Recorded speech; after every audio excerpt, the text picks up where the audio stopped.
Have you ever found yourself staring at a blank wall, completely lost in a world that doesn't exist? You are sitting in a quiet room, but inside your head, a massive, cinematic universe is unfolding. There are complex storylines, intense emotional conversations, and people who understand you perfectly.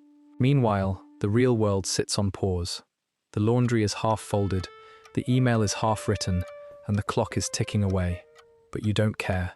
In here you are safe. In here you are whole.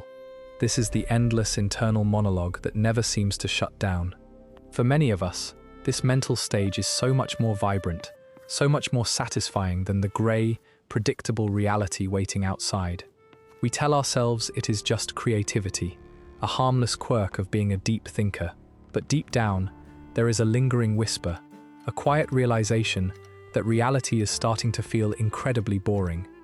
When you step back into the real world, everything feels painfully slow. Conversations with actual people feel shallow and exhausting. Why struggle to connect in real life when you can have a perfect, deeply understanding companion right in your mind?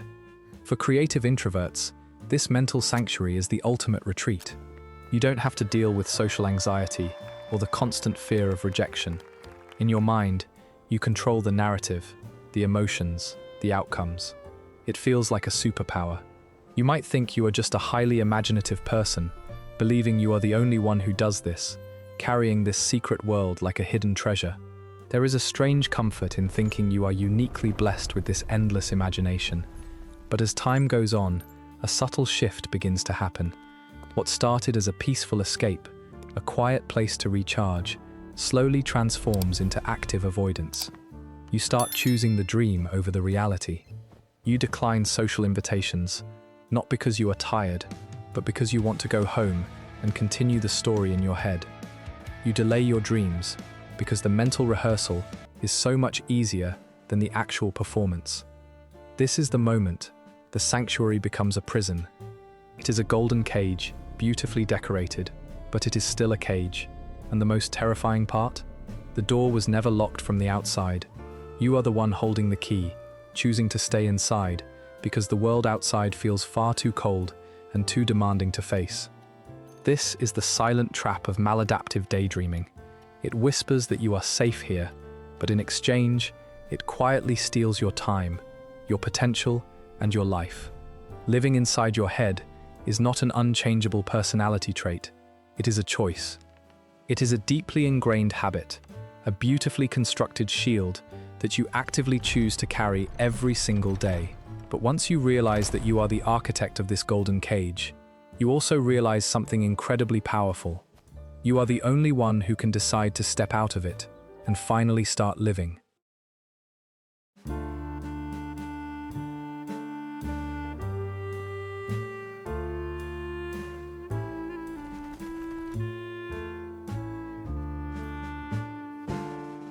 Have you ever told yourself, just 5 more minutes, just one more scene, one more imaginary conversation, one more victory in your head before you get back to real life?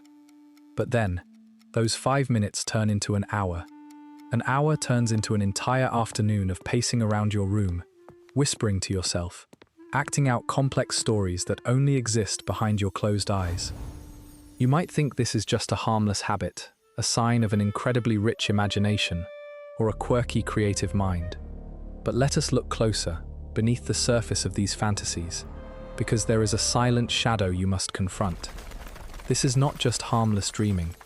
This is maladaptive daydreaming, a profound psychological phenomenon where your mind constructs an alternate reality so vivid, so comforting, and so intensely rewarding that your real life begins to pale in comparison. It is a subconscious escape mechanism, a secret door you slip through whenever the real world feels too loud, too boring, or too painful to face. But what starts as a temporary sanctuary quickly transforms into an invisible prison. Why does this happen? The answer lies deep within the chemistry of your brain. Every time you imagine yourself achieving something extraordinary, whether it is success, saving someone you love, or getting recognition, your brain releases a massive surge of dopamine. Dopamine is the chemical of anticipation and reward. In the real world, to get a dopamine hit, you have to work hard, build relationships, face failure, and put in effort. But in your mind, you can experience the thrill of victory instantly. You do not have to risk rejection. You do not have to struggle. Your brain cannot fully distinguish between the emotional high of a real achievement and a highly detailed imaginary one, so it chooses the path of least resistance. It rewards your fictional scenarios with massive dopamine spikes, training you to prefer the fantasy over the reality. This creates a devastating loop. You daydream to feel happy, but when you finally snap back to reality, you look around and realize you have wasted hours of precious time. The real-world problems you were avoiding are still there, completely unresolved. This realization triggers an overwhelming wave of guilt and shame. You feel like a failure for losing control of your mind. And what does your brain do when it feels overwhelmed by guilt and pain? It instinctively seeks comfort. It reaches for the easiest painkiller it knows, another daydream. And so, the cycle repeats. You daydream to escape the guilt of daydreaming. This is the dark side that nobody talks about. It is an addiction, a psychological trap that slowly erodes your ability to function in the real world. You find yourself withdrawing from friends, neglecting your studies, or falling behind in your career, all because the world inside your head is infinitely more perfect than the one outside. It is a subtle theft of your life, happening hour by hour, right under your nose. The hardest part is realizing that the very tool you used to survive your discomfort has now become the source of your paralysis. Understanding this neurological trap is the first step. It is not about having an active imagination. It is about realizing exactly how your brain has been hijacked by a loop of cheap, effortless rewards. You are not weak. You are simply caught in a biological cycle designed to keep you dreaming. For the longest time, you have probably blamed yourself. You look at your unfinished tasks, your abandoned goals, and the hours lost staring into space, and you whisper a harsh, painful word to yourself: lazy. You believe you lack discipline, that you are simply weak-willed, or that you prefer the easy escape of a fantasy over the hard work of reality. But what if I told you that everything you believed about your wandering mind is completely wrong? What if your vivid daydreams are not a sign of laziness at all, but rather the ultimate act of self-preservation? To understand this, we must travel back in time, long before this habit became a daily prison. Let us look at where it all began. For most maladaptive daydreamers, the seeds were planted in childhood. Think back to those early years. Perhaps there was a chaotic home environment, an overwhelming sense of loneliness, emotional neglect, or a deep, unspoken stress that your young mind simply could not process. As a child, you had no physical way to escape your environment. You could not pack a bag, rent an apartment, or walk away from the people who hurt or ignored you. You were trapped. So your brilliant, adaptive brain did the only thing it could do to keep you safe. It built a door inside your mind. It created a secret garden where no one could hurt you, where you were always loved, always strong, and always in control. This is the first major twist, the profound truth that changes everything. Your daydreaming is not a flaw, it is a biological trauma response. It is a highly sophisticated, cognitive painkiller triggered by your brain to numb real-world pain. When life becomes too cold, too demanding, or too lonely, your brain activates this mental anesthetic to shield you from the harshness of your reality. In your inner world, you have absolute control. You can script every conversation, orchestrate every victory, and feel the warmth of deep connection without any of the risks. In the real world, vulnerability is terrifying. If you put yourself out there, you might get rejected, you might fail, and you might feel that crushing weight of disappointment. But in your mind, you are perfectly safe. Your brain learned that virtual control is infinitely safer than real-world vulnerability, so it chose the dream. Listen to me closely. You are not lazy. You are emotionally exhausted. You have been running a marathon inside your head for years, managing a complex web of alternative lives, just to survive the emotional weight of your actual life. It takes an immense amount of cognitive energy to sustain these worlds. No wonder you feel drained when you try to focus on mundane tasks. No wonder you struggle to find motivation to study, work, or clean. Your energy is not gone, It is entirely consumed by the protective shield your brain built around your heart. You are not a failure for needing to escape. You are a survivor who found a way to cope when the world felt like too much to bear. Take a deep breath and let this sink in. Let the guilt you carried for years begin to melt away. The moment you stop blaming yourself is the moment healing begins. You do not need to hate your imagination, nor punish yourself for seeking comfort. Your brain was only trying to protect you. It did its job beautifully when you needed it most, but you are no longer that helpless child. You are capable, resilient, and ready to face the world. It is time to thank your mind for keeping you safe, and gently tell it that you can take it from here. Have you ever told yourself, "That is it, no more. Today I stop dreaming and start living"? You lock your phone, sit up straight, and stare at the blank screen with raw determination. You promise to focus, to force your mind to stay in the present moment. For a few minutes, it works. You feel in control. But then, a quiet moment creeps in, a brief pause, a single second of silence, and before you realize it, you are gone again. You are back in that familiar world, running through the same vibrant scenarios, talking to imaginary people, living that second perfect life. When you snap out of it, the guilt hits you twice as hard. You feel defeated, weak, and utterly exhausted. Why does this happen? Why does every attempt to force focus end in failure? Here is the second uncomfortable truth. You cannot fight your mind with raw force. The myth of stopping is the greatest trap of all. When you try to suppress your daydreams, you are not curing the problem, you are feeding it. Think of your brain as a pressure valve. If you plug the leak, the pressure builds until it explodes. In psychology, this is ironic process theory. The more you try not to think of something, the more your brain focuses on it. If I tell you not to think about a pink elephant, you immediately see it. But the same happens when you scream at yourself to stop dreaming. Your brain only hears dreaming and prepares to dive back into the comforting waters of fantasy. To make matters worse, our modern world is designed to exploit this. We are surrounded by a dopamine-heavy environment that has destroyed our tolerance for boredom. Boredom is no longer a minor inconvenience. It feels like an existential emergency. The second our minds experience a lull, we seek instant stimulation. But for a maladaptive daydreamer, the ultimate stimulation isn't social media. It is your own imagination. Boredom acts as the ultimate trigger. It is an uncomfortable void your brain desperately wants to escape, and your mind, being an efficient survival machine, immediately offers you the perfect, customized painkiller, your daydreams. So how do we break this exhausting cycle? The answer is not to fight the dream. The answer is to change the input. We need to perform a paradoxical intervention. What if, instead of punishing yourself for dreaming, you gave yourself permission to do it, but changed the rules of the game? Stop trying to violently erase your inner world. That world is beautiful, creative, and a testament to the incredible depth of your mind. The problem isn't that you have a powerful imagination. The problem is that your current reality feels too painful, too boring, or too overwhelming to stay in. You are running away because there is nothing in your actual life that feels worth fighting for. This is the ultimate paradigm shift. Stop fighting the dark and start turning on the light. Stop focusing your energy on trying to destroy your mental sanctuary.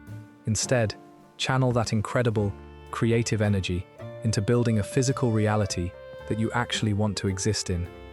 If you dream of being loved, look at your real-world relationships.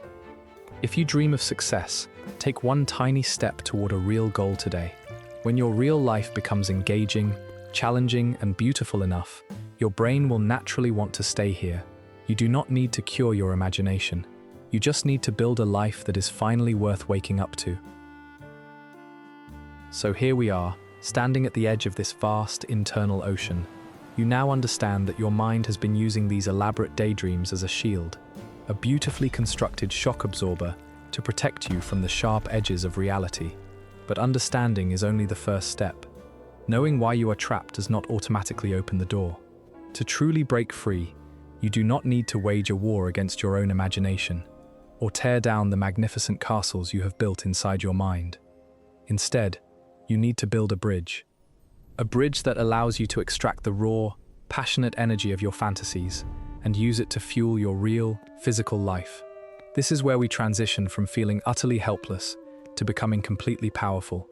Let us start with the first pillar of this bridge: creative alchemy. Think about the incredible cognitive energy it takes to construct an entire universe in your head. You act as the director, the writer, and the lead actor all at once. That is not weakness. That is an astonishing level of creative power. But right now, that power is trapped in a closed loop. Creative alchemy is the act of dragging those dreams out of the dark and forcing them into the physical world. If you daydream about being a master artist or a leader, do not let those stories evaporate. Write them down. Grab a notebook and write the script of your fantasy. Draw the scenes. Build the exact plan your imaginary self possesses. The moment you write a dream down, you strip away its addictive power and transform it into a tangible project. You tell your brain that these thoughts must finally work for you. The second pillar is the rule of micro-actions. One of the most dangerous aspects of maladaptive daydreaming is the physical freeze state. You sit or pace for hours, and when you finally snap out of it, the contrast between your grand fantasy and your quiet room feels devastating. To break this spell, implement the immediate micro-action rule. The very second you realize you are waking up from a daydream, do not sink into guilt. Instead, ride the wave of that residual dopamine and perform one tiny physical task that takes less than 2 minutes. If you were just dreaming about being a fit individual, stand up and do 5 push-ups. If you were dreaming about a deep relationship, send a simple text to a real friend. By executing a micro-action immediately, you create a neurological link between the high of your fantasy and physical movement. You train your brain to realize that action, not abstraction, is the true source of reward. Finally, we must talk about the physical engine of your daydreaming, the default mode network, or the DMN. This is the network in your brain that lights up when you are doing nothing, wandering through thoughts. In a maladaptive daydreamer, this network is hyperactive, constantly pulling you away from the present. To rebuild this network, we use targeted mindfulness. Think of mindfulness as weight training for your attention span. Every single time you catch your mind drifting and gently pull your focus back to the physical sensation of your breath, you perform a mental rep. You physically shrink the overactive parts of your DMN and strengthen your focus network. You are taking back the steering wheel of your consciousness. You are no longer a passenger in a runaway vehicle. You are the driver, deciding exactly when to dream and when to act. You have the power to turn your mind from a beautiful prison into a launchpad for reality. Let us take a deep, slow breath together. For so long, you have lived in exile within the borders of your own mind. You have built grand empires, fought epic battles, loved deeply, and been loved in return by people who only exist in the quiet, dusty corners of your imagination. And perhaps, every time you open your eyes and look at the blank wall of your room, you feel a crushing wave of guilt wash over you. You look at the clock, realizing hours have slipped away into absolute nothingness, and you ask yourself the most painful question of all: how much of my real, precious life have I wasted? But here is the beautiful, liberating truth you need to hear today. Your rich inner world is not a defect. It is not a disease to be cured, nor is it a curse to be broken. That vibrant, highly detailed imagination of yours is actually a superpower. It is a testament to your depth, your resilience, and your profound capacity to feel. The only mistake you have made was using this incredible gift as a hiding place instead of a launchpad. You do not need to wage a war against your mind. You do not need to destroy your inner world. You just need to build a physical reality that is beautiful enough, warm enough, and grounded enough to return to. Think about it deeply. The intense passion you feel in your dreams, the heroism, the deep connections, the triumphs. They are not fake. They are real emotions generated by your own heart. They belong entirely to you.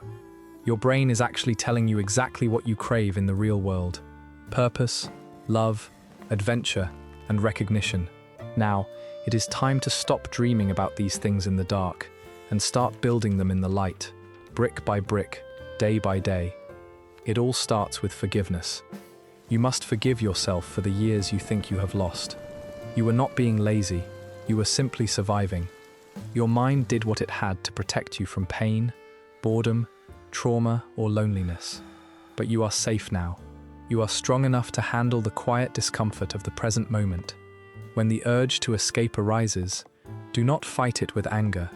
Instead, gently anchor yourself. Feel the weight of your feet on the floor. Listen to the subtle sounds of the room. Touch something solid. Breathe in the cool air and consciously choose to stay.